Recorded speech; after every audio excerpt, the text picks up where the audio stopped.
मात नर्मदे नर्मदे हर प्रणाम गुरुदेव, कोटि कोटि नमन। बोलिए बोलिए बाबा, आपके प्रश्न। आंतरिक ऊर्जा क्या है और आध्यात्मिक कैसे काम करती आंतरिक ऊर्जा का मतलब होता है समझ।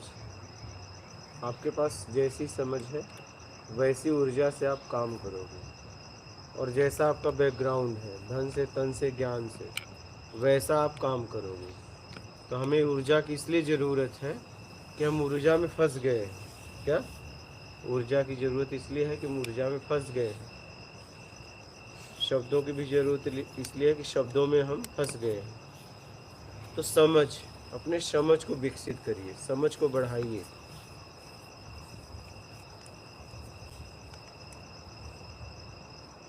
और समझ के बढ़ा के और उससे अपने आप को छुड़ाइए। जहाँ भी आप फंसे हैं, राग में, द्वेष में, मोह में, आसक्ति में, इच्छा में, अपेक्षा में, मान में, बड़ाई में, निंदा में, छल कपट, चोरी, बेईमानी, चापलूसी, मक्कारी, धूर्तता, पाखंड में, ये सब में फंस गए हैं।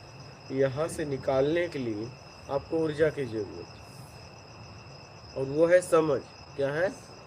समझ। जितनी समझ बढ़ेगी उतनी आपकी ऊर्जा बढ़ेगी आपको निकालने के लिए। अब समझ कहाँ से मिलेगी? समझ देने के पास, देने वाला है उसके पास जाइए, सिखाने वाले के पास। वो आपको सिखाएगा।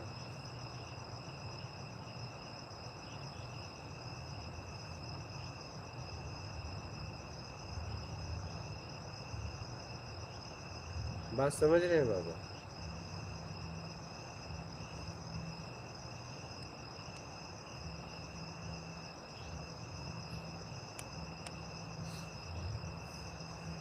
हम निकल गए तो हमें किसी ऊर्जा की जरूरत नहीं है। जब तक हम फंसे हैं तभी तक हमें ऊर्जा की जरूरत है। भोजन की जरूरत कब तक है? जब तक हमारा पेट नहीं भरा। पेट भर गया तो भोजन लेके क्या करोगे? चाहे 56 प्रकार का भोजन हो, करोगे क्या? अब पेट नहीं भरा है तो नमक रोटी भी सहायता कर देगा।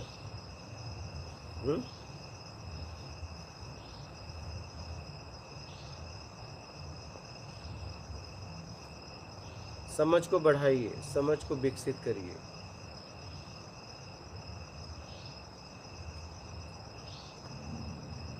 अब देखिए आपको किस फील्ड में बढ़ाना है। क्या आपको किस फील्ड में बढ़ाना है, उस फील्ड में आपको काम करना पड़ेगा। अभी आप लोगों ने ज़्यादातर क्या हुआ कि आप गृहस्थ जीवन में काम किए, तो आपके पास धन है, वैभव है, ठीक है, बच्चे हैं, बढ़ोतरी हुई ना। तो ऐसे ही आप अध्यात्म में समय दीजिए। क्या अध्यात्म में भी आपको समय देना पड़ेगा।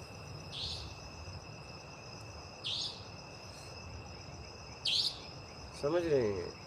जहाँ भी आप समय देंगी वहाँ उन्नति होगी, वहाँ ग्रोथ होता है।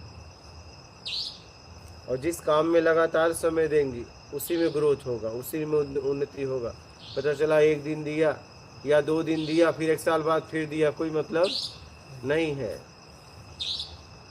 पत्थर अगर रस्सी अगर पत्थर को काट देती है तो पता चला कि एक आदमी रोज उसे घस रहा है, और एक आदमी एक बार घसा दिन भर और फिर 1 साल बाद आके घसा, तो पत्थर किसका कटेगा? फिर रोज लगी डेली।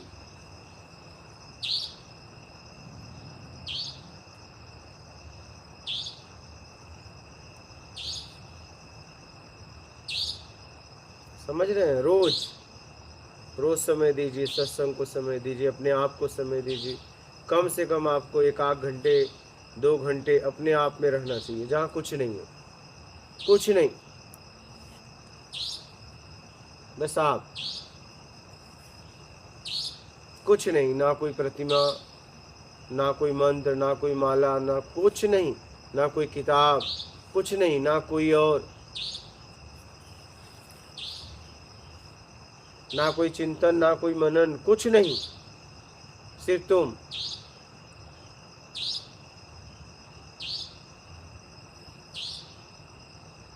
कुछ नहीं, कोई चिंतन नहीं, कुछ नहीं।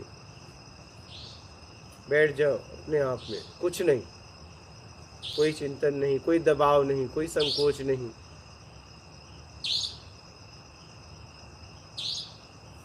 बैठिए इस तरीके से 1-2 घंटे रोज अपने आप को दीजिए, कहीं भी।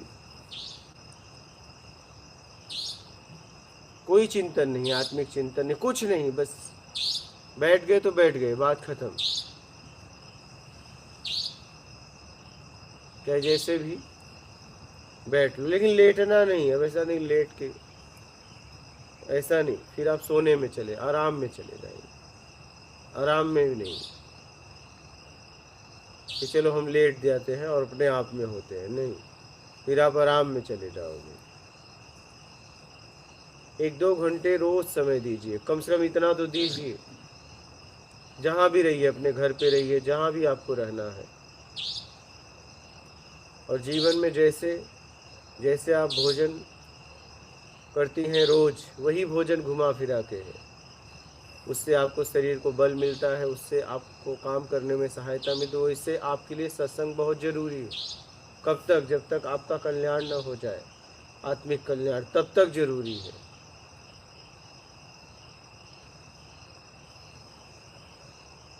लग जाइए पूरी तरह।